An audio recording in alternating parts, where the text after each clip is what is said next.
Okay, so you've seen me saying that I use Ultra Smart in order to gain my focus back.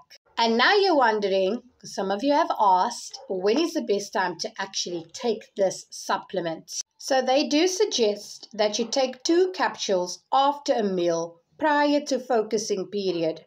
So, or before an exam or work. Okay, so before you focus, take 2 of these beauties. Sometimes 2 is too intense for me. Personally, I already have a lot of energy. So if you're someone like me, take 1 before the focusing period. So I do this just before I start work every day with my collagen and so forth. So yeah, that's how you would take this awesomeness. There's a lot of ingredients, but my 2 favorite in here is the vitamin B6 and black pepper. Definitely an essential for daily activities. So you can go to www.savitamins.co.za in order to order yours and use my discount code LOLA10 to receive a discount.